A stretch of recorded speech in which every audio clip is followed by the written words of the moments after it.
Reverend Sisters, Sister Myra, members of the board, Dr. Gill, Mr. McGurty, parents, honored guests, faculty, and fellow graduates. My name is Olivia Colombo, and I'm honored to be the valedictorian of the class of 2018. Graduation speeches often start with a quote or cliche anecdote, but instead, here's a word from English class that we thought we were done with: metaphor. I'm going to start with a metaphor. As the class of 2018, our journey at Sacred Heart can be directly compared to our senior whitewater rafting trip in September. Our class moderator, Mr. Olson, summed it up best. Our class had the most people to fall overboard ever. My raft alone had 13 splashes into the water, with only 9 members in the boat. On the very first rapid of the entire trip, our boat went first, and it flipped upside down going over a 9-foot waterfall. Abby Herenstein and I may have gotten trapped under the boat, and Kristen Guo may have then admitted that she cannot swim. But why did my boat dump? Because we were the academic raft. And when the guide screamed, "Paddle, in sync," that was just something we could not do. But after many more dumps and a whole lot of shivering, we learned from our mistakes and soon went sailing down Class 5 rapids. Terrified, yes, but we did it. Later in the trip, Jill ricocheted off some rocks after falling overboard, and then a spider almost fell on Aiden's head. We made quite the memories. And just like our journey through high school, we've learned from our mistakes. We've learned to listen, learned to be brave, and to get back in the boat. And I don't think our relationships and bonds this year would be the same or as tight if it weren't for the spiders, the rapids, and Olson with a flashlight. Thinking back, little 7th grade Olivia with her purple glasses and plaid skirt on her first day here could not have guessed what she was in for. She didn't have a clue about any of the wild adventures, extensive community involvement, and the depth of pure hard work that was to come. I did not know that my days would be filled with crazy middle school speech tournaments, endless hours of our grade's favorite card game, Uno, and drawing the infamous calculus cow on Mr. Olson's whiteboard, or performing in Moby Tick, the strange play that everyone always asked, "So, what was that about?"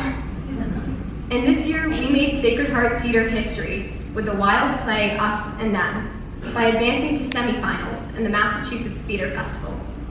It's also the only play in which every cast member can recite the entire show by themselves from start to finish, like this. Here. Here. It's a good place. It's a good place. They could go on forever. Beyond Us and Them, we have so much to be proud of. First, graduating members of the football team to win a playoff game, first class of WSHS broadcast station students who were even recognized in the top 10 in the country for a distracted driving PSA. We were the first class to take AP European history and produce a full-length history movie too. It's been quite the adventure. And even when faced with struggles, we're always getting back in that boat to keep paddling. I personally have been very blessed to be successful in my academic and activism pursuits. I've been honored with an International Echo Hero Award, a Bank of America Women in Technology national title, a Witness to Life Award from Cardinal Sean O'Malley, and others. My favorite opportunities have been filming my own Catholic TV miniseries and holding a position on Dr. Jane Goodall's National Youth Leadership Council with 17 other teen activists from the US. I'm enormously grateful for all the recognition and all glory to God for that. But what I really want to remember down the road is not the awards, our senior superlatives, or our scholarships. And this one might be strange coming from the valedictorian, but not our grades, what our Membian vocabulary level was, or even that B I got on Boyle's class because of the Wuthering Heights test. None of that. I hope we remember our adventures and the memories of the time that we fell out of the boat, but we got back in. I want to remember the screaming down the Class 5 whitewater rapid, Peter Carchidi and me and all the peer ministers running around setting up for masses, or pulling together an impressive nativity prayer service, or drowning in coats we collected for the homeless in Mrs. Herm's office, or the hours spent in the recycling room, sorting cans and bottles to raise money for the orphanage in Santo Domingo.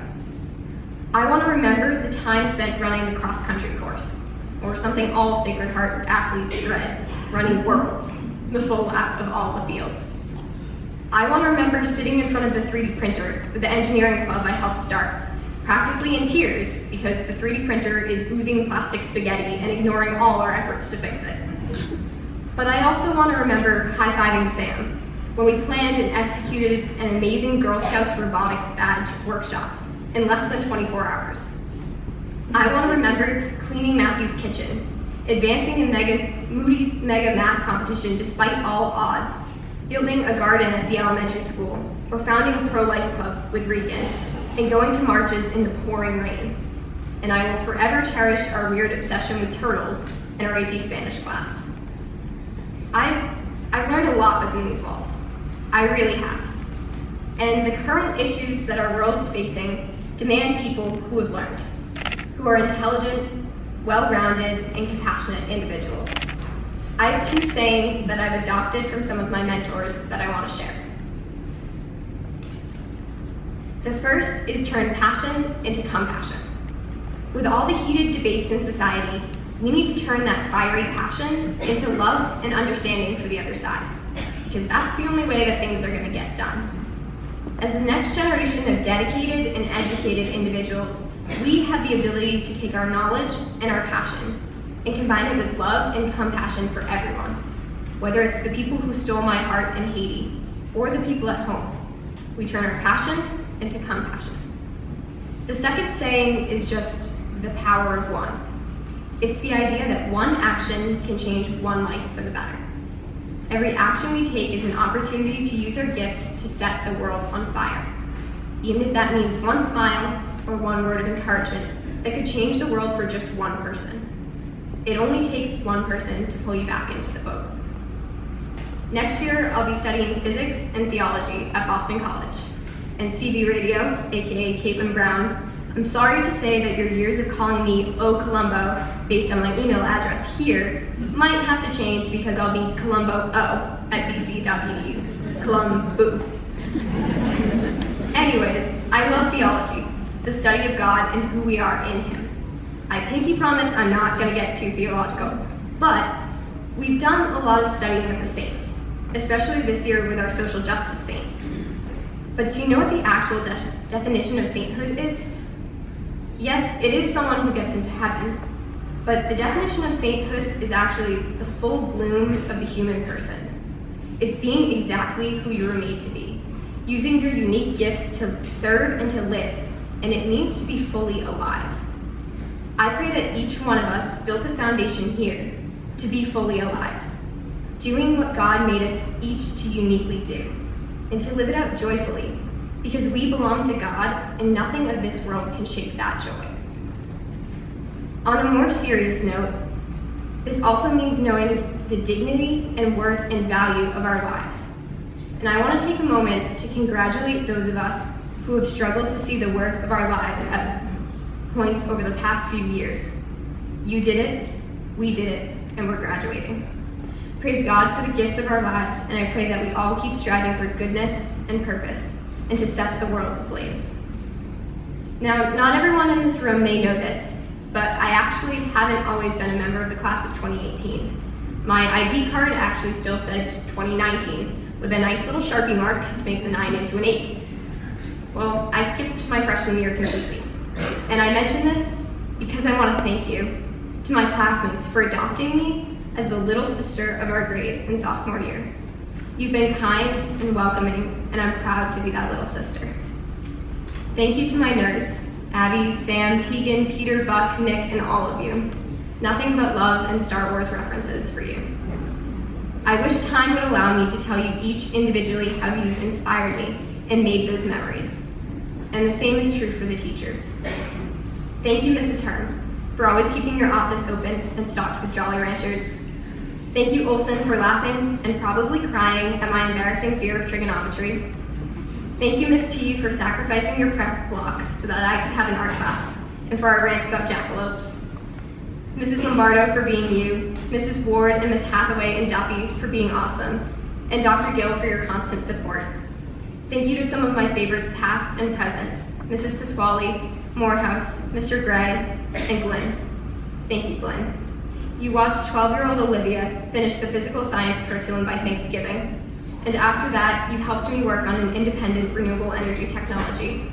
You cheered me on as it won awards and a patent, and you threw markers at me too. You encouraged me to read and be a kid, and you left Hitchhiker's Guide to the Galaxy or Ender's Game books on my desk, and I would read them, typically in one night, and then the next morning, the next book in the series would be on my desk. Thank you, Glenn, for all of it, and for allowing me to be your third favorite student. Thank you to all of the adults who have allowed me to be me. I fell out of the boat quite a few times these past few years, and I'm thankful for all who have pulled me back in. Thank you to my best friend Kathleen, Deacon Kevin Wynn, Father Matt Williams, and especially Father Sinisha and Michaela, for all our adventures to Haiti and for your unwavering love and support. Thank you to my grandparents, Audie, aunts, uncles, and cousins. I love you guys. And Max, thank you for making me a big sister. I'm proud of the lacrosse playing, Starbucks loving, adventurous, robotics leader, and young man that you've become. I'm going to miss you next year. But you have your boating license now, and I've got my driver's license to get us to the boat, so this summer's gonna be fun. The biggest thank you is to you, Mom and Dad. Words cannot describe my love and thanks. In my biggest successes and hardest moments of high school, you've been there, whether I deserved it or not. Dad, you taught me to work hard, to love with my actions, to be organized, and to be the best version of myself. Somehow you've always been chosen to travel with me on my all-girls award ceremony trips, and I cherish those memories. Or the frantic questions about kilowatt hours. You've been there. Mom, I love you. You're the mom who drove me to International Peace Day at the United Nations, and sat in the hotel and watched the live stream from across the street. You're always in the wings of the studio at Catholic TV, and I don't think you've ever missed a talk I've given. Maybe with the exception of the talk that I gave 2,000 miles away in Haiti, but you both let me go to Haiti, twice. You both support me in all of my travels and adventures. You taught me to persevere, have fun, be kind, passionate, and that love is sacrifice. You've both sacrificed so much for me, and I love you. Thank you. I'm proud to be a graduating member of the class of 2018. I did it. We did it.